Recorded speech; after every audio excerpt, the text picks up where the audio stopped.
As, distance और speed से डरना छोड़ दो, क्योंकि अब उससे रिलेटेड ही क्वेश्चन आने वाले हैं। So good morning everyone, this is JP sir.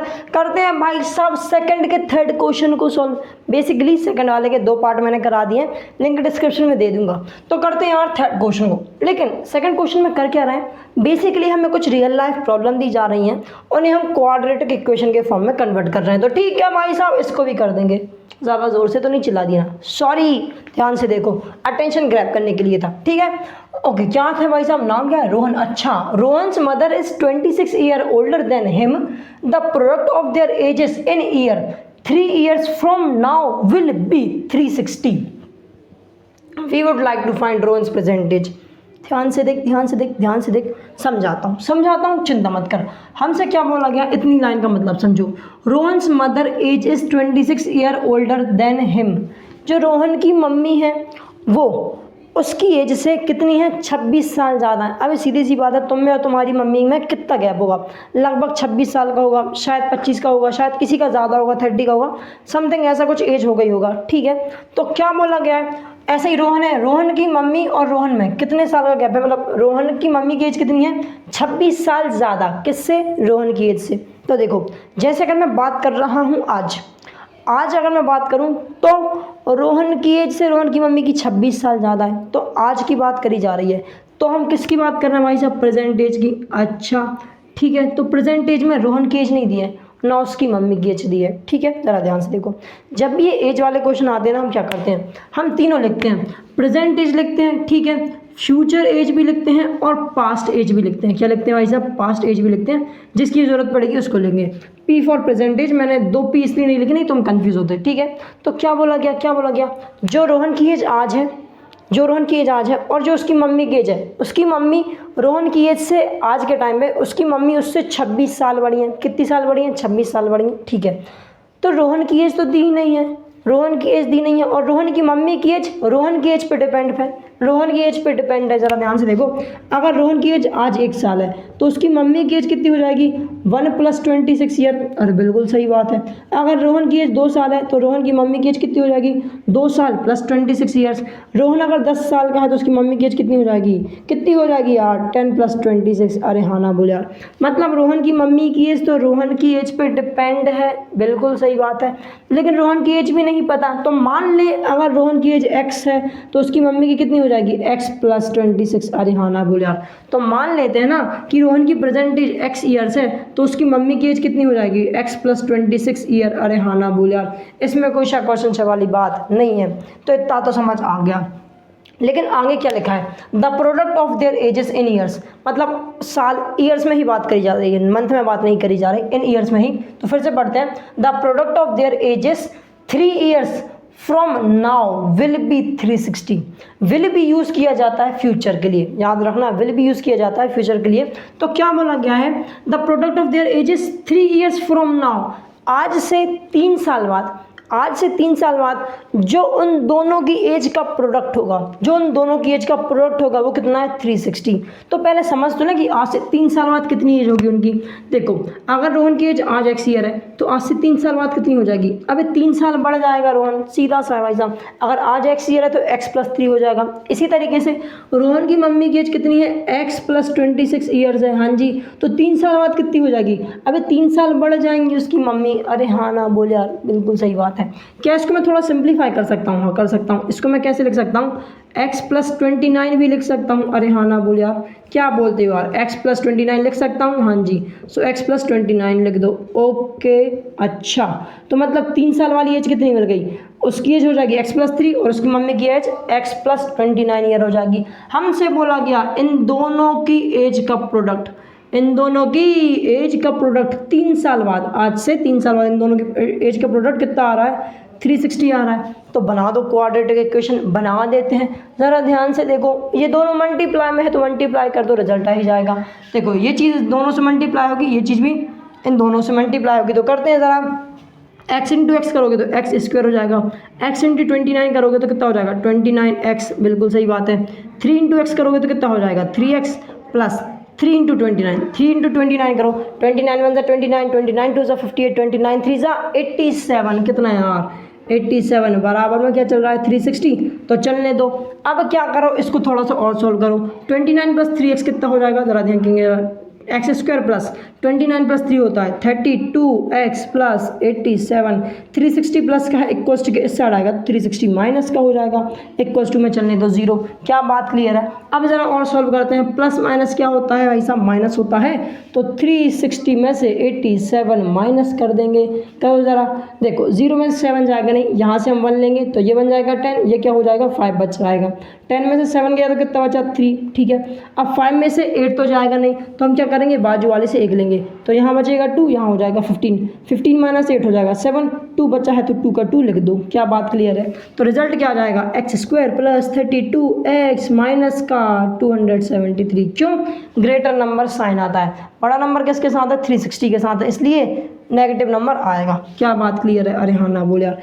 अब ज़रा इस चीज़ को देखो, ये क्या मिल गया है, ये मिल गई भाई साहब क्वाड्रेटिक इक्वेशन जो कि हमें चाहिए थी। क्या बात क्लियर है? अरे हाँ ना बोल यार। इसी तरीके से थर्ड को सॉल्व करेंगे, स्क्रीनशॉट ले लो। अच्छा, फोर्थ पार्ट देखते हैं भाई साहब, फटाफट से इस एक्सरसाइज को खत्म करते हैं।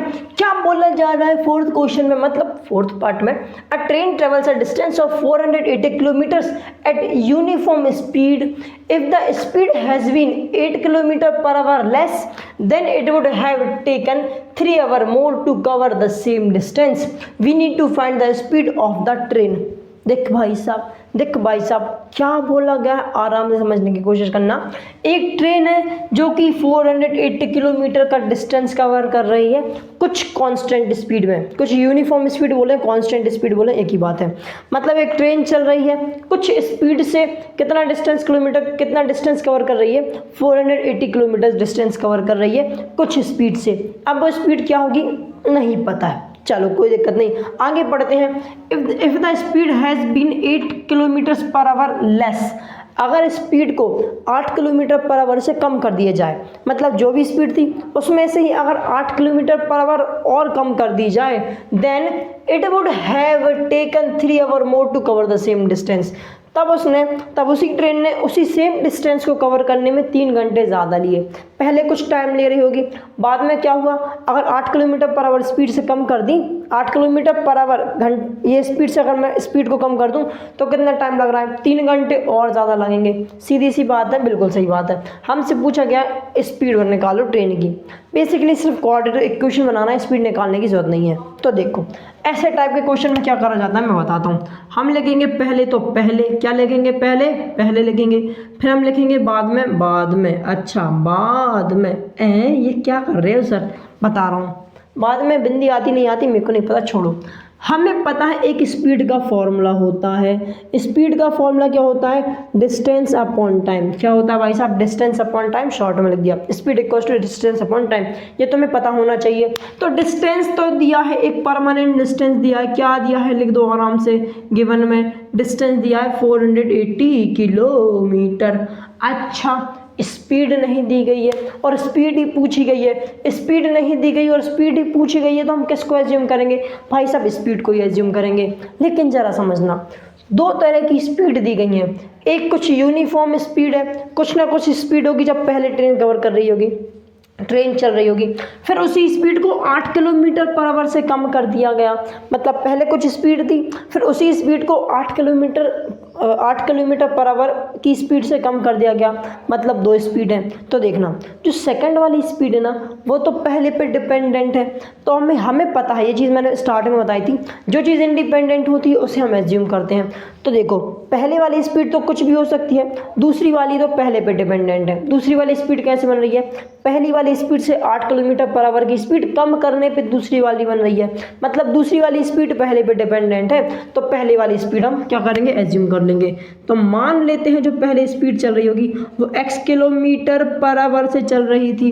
अगर पहले x किलोमीटर पर आवर से चल रही थी तो बाद में किससे चलेगी भाई साहब, x जो भी स्पीड थी उसमें से 8 किलोमीटर पर आवर की स्पीड कम कर दो, मतलब बाद वाली स्पीड क्या हो जाएगी, x minus 8 kilometre per our. अरे हाँ ना बोल यार, क्या मेरी बात क्लियर है? तो देखो स्पीड मैंने एज्यूम कर ली, डिस्टेंस मुझे दिया गया है, टाइम तो कुछ पता ही नहीं, तो टाइम को भी कुछ बोलना पड़ेगा। तो ध्यान से देखना, दो तरीके के टाइम लग रहे हैं, पहले कुछ टाइम लग रहा होगा, फिर बाद में भी दूसरा टाइम लगेगा। पहले 3 घंटे कम ही लग रहे थे, फिर बाद में 3 घंटे ज़्यादा लग रहे हैं। तो पहले वाले टाइम को बोल दो T1, दूसरे वाले टाइम को बोल दो T2। क्या यहाँ तक क्लियर है? ठीक है। अब जो कुछ हमें दिया गया है वो हम आगे समझाएंगे, ठीक है। अब ज़रा सॉल्व करने की कोशिश करते हैं। तो ध्यान से देखना, हमें T1 और T2 तो मैंने ऐसे ही मान लिया, लेकिन टाइम होगा क्या, एक्चुअल टाइम क्या होगा? ध्यान से देखना, यहाँ पे देखना। स्पीड का फॉर्मूला क्या होता है? डिस्टेंस अपॉन टाइम होता है। अगर मुझे यहाँ से टाइम निकालना हो तो देखो, जो टाइम डिवाइड में है उसको इक्वल टू के साइड ले जाओ तो मल्टीप्लाई में हो जाएगा, जो स्पीड मल्टीप्लाई में इक्वल टू के साइड ले जाओ तो डिवाइड में चली जाएगी। मतलब इसको यहाँ और इसको यहाँ कर दो। सो टाइम कितना हो जाएगा? Distance upon speed. टाइम कैसे मिलता है? डिस्टेंस अपॉन स्पीड से मिलता है, ये बात याद रखना। तो जब पहले कुछ स्पीड से ट्रेन चल रही थी तो कितना टाइम लगेगा वो हमें निकालना है। तो पहले हम क्या करते हैं भाई साहब, जो एज्यूम किया है वो लिखते हैं। Let the speed of train, जो स्टार्टिंग में जो यूनिफॉर्म स्पीड है वो क्या होगी? Let the speed of train क्या मान लेते हैं? x किलोमीटर पर आवर मान लेते हैं। अगर x किलोमीटर पर आवर से स्पीड चलेगी तो कितना टाइम लगेगा? T1 लगेगा। पहला टाइम क्या था? T1 माना था ना, तो कितना टाइम लगेगा? ध्यान से देखना, डिस्टेंस अपॉन स्पीड। तो डिस्टेंस तो मुझे दिया गया है 480 किलोमीटर, टाइम कितना है? x कितना की स्पीड कितनी है? x kilometre per our. तो बेसिकली टाइम कितना लगेगा?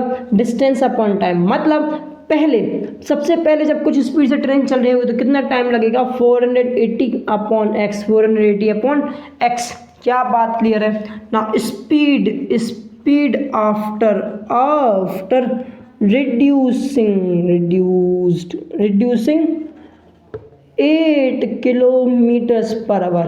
बेसिकली जब स्पीड 8 किलोमीटर पर आवर से कम कर देंगे तो कितनी बचेगी? x minus 8 kilometre per our की स्पीड बचेगी। हाँ जी भाई साहब, बिल्कुल सही बात है। तो इस स्पीड में कितना टाइम लगेगा? बेसिकली हम उसको T2 से डिनोट कर रहे हैं। क्या लगेगा? ध्यान से देखना, टाइम का होता है डिस्टेंस अपॉन स्पीड। तो डिस्टेंस तो वो ये सेम है 480 किलोमीटर्स, स्पीड कितनी हो जाएगी? x माइनस 8 हो जाएगी। कितनी यार? x minus 8। मतलब बाद में कितना टाइम लगेगा? बाद में 480 अपॉन x माइनस 8। क्या यहाँ तक बात क्लियर है? ठीक है। अब क्या बोला गया था? अकॉर्डिंग टू क्वेश्चन बोला गया था। देखो, पहले कुछ टाइम लग रहा होगा, फिर बाद में कितना टाइम लगा? जब स्पीड को 8 किलोमीटर कम कर दिया गया तो टाइम कितना लगा? 3 घंटे ज़्यादा लगे पहले वाले टाइम से, 3 घंटे ज़्यादा लगे पहले वाले टाइम से। तो समझना, बाद वाला टाइम कैसे होगा, कैसे मिलेगा हमें? जो पहले टाइम लग रहा था उसमें अगर 3 घंटे प्लस कर दें, जो पहले टाइम लग रहा था उसमें अगर 3 घंटे प्लस कर दें तो वो बेसिकली क्या है? उस सेकंड वाला टाइम है। कितना है? सेकंड वाला टाइम। मतलब अगर स्पीड कम कर दी जाएगी 8 किलोमीटर पर आवर से तो T2 मिलेगा हमें। क्या मिलेगा? सेकंड टाइम मिलेगा। लेकिन सेकंड टाइम कैसे मिल रहा था? T1 में प्लस 3 करके। मतलब क्या? जो पहले टाइम लग रहा था उसमें 3 घंटे ज़्यादा। क्या बात क्लियर है? अब देखो, T2 की वैल्यू है, T1 की वैल्यू है और 3 तो 3 ही होता है। तो फटाफट से इस इक्वेशन में रखते हैं सारे के सारे वैल्यूज़ को। इसको बोल दो इक्वेशन फर्स्ट, और ये जो वैल्यू है उनको हम यहाँ पे रख देंगे। तो पुट करते हैं, put the value of T1 and T2 in equation first. क्या बोलते हो यार? इक्वेशन फर्स्ट में रख दें? हाँ, रख देते हैं। तो ज़रा इसको थोड़ा क्लियर करता हूँ मैं, ठीक है। फटाफट से सॉल्व करेंगे और खेला ख़त्म करेंगे। क्या बोलते हो यार? स्पीड बराबर एंड टाइम बराबर। अच्छा। रखेंगे तो क्या मिलेगा? हमें क्या मिलेगा? T2। ध्यान से देखो, T2 की वैल्यू कितनी है? T2 की वैल्यू 480 अपॉन x माइनस 8 बराबर। T1 की वैल्यू कितनी है? T1 की वैल्यू 480 अपॉन x प्लस का 3। अरे हाँ ना बोल यार। हाँ जी भाई साहब, बिल्कुल सही बात है। अब हम क्या करेंगे? बेसिकली यहाँ पे एलसीएम ले लो। तो 3 और 1 का एलसीएम क्या होगा? ज़रा ध्यान से देखना, 480 अपॉन x माइनस 8 बराबर x और 1 का होगा एलसीएम, x हो जाएगा। x में से क्या मल्टीप्लाई करोगे? x आ जाए। x में 1 मल्टीप्लाई करो तो x आएगा, जो नीचे मल्टीप्लाई किया वही ऊपर मल्टीप्लाई कर दो। सो 4 × 1 हो जाएगा 480 480 इंटू 1 हो जाएगा 480 प्लस 1 में ऐसा क्या मल्टीप्लाई करूँ कि x आ जाए। अगर 1 में x मल्टीप्लाई करूँगा तो ही x आएगा, और अगर नीचे x मल्टीप्लाई किया तो ऊपर भी x मल्टीप्लाई करोगे। सो 3 इंटू एक्स कितना हो जाएगा 3x। अरे हाँ ना बोल यार। अब ज़रा ध्यान से देखो, अब कर दो क्रॉस मल्टीप्लिकेशन। क्या चीज़ यार, क्रॉस मल्टीप्लिकेशन, क्योंकि और कुछ चीज़ें ऐड नहीं हो रही। तो 480 इंटू एक्स करोगे तो हो जाएगा 480x बराबर 480 प्लस 3x, इसको आराम से लिख दो, एंड x माइनस 8, इनको मल्टीप्लाई करेंगे। और आराम से कर लो, कोई जल्दीबाजी नहीं है भाई साहब, मुझे तो कोई जल्दीबाजी नहीं है, तो कर दो ना, कोई दिक्कत नहीं है। 480 इंटू एक्स करोगे तो हो जाएगा 480x। अच्छा 480 इंटू माइनस 8 करोगे तो क्या कर लो भाई साहब, यहाँ पे मल्टीप्लाई कर दो। 480 इंटू 8, 8 0 ज़ा 0, 8 8 ज़ा 64, 64 का 4, 6 कैरी ओवर, 8 4 ज़ा 32, 32 प्लस 6 होता है 38, मतलब माइनस का 3840। ठीक है, 3x को x से मल्टीप्लाई करोगे हो जाएगा प्लस का 3x स्क्वायर, 3x को माइनस 8 से मल्टीप्लाई करोगे हो जाएगा माइनस का 8 3 होता है 24x। क्या बात क्लियर है? बिल्कुल सही बात है। अब जो चीज़ यहाँ पे प्लस की है इक्वस टू के साइड आएगी तो माइनस की हो जाएगी। ये देखो 480 ये वाला माइनस का हो जाएगा इस साइड आके, ये वाला 480 प्लस का है, तो ये एक दूसरे को मार देंगे, तो पहले ही मार दो। यहाँ क्या बचा रह गया, 0 बचा रह गया।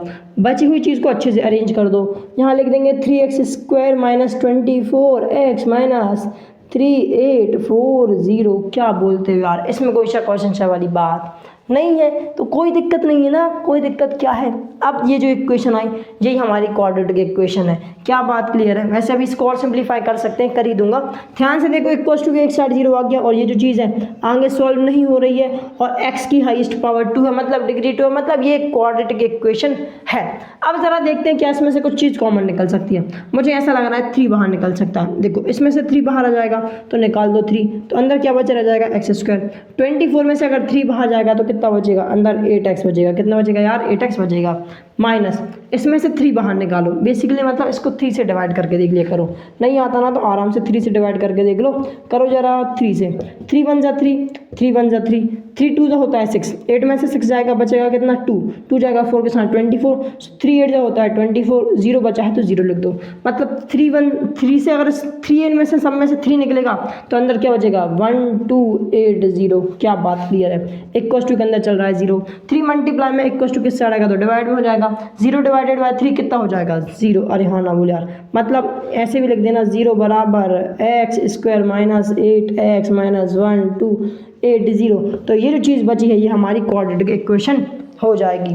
क्या बात क्लियर है? थोड़ा कॉम्प्लिकेटेड था लेकिन आसान था। अगर क्वेश्चन समझ आ गया तो पहले तो स्क्रीनशॉट ले लो, और सच्ची में अगर क्वेश्चन समझ आया तो वीडियो को लाइक करो, चैनल सब्सक्राइब करो। मिलते हैं नेक्स्ट वीडियो में, तब तक के लिए bye bye and have a good day.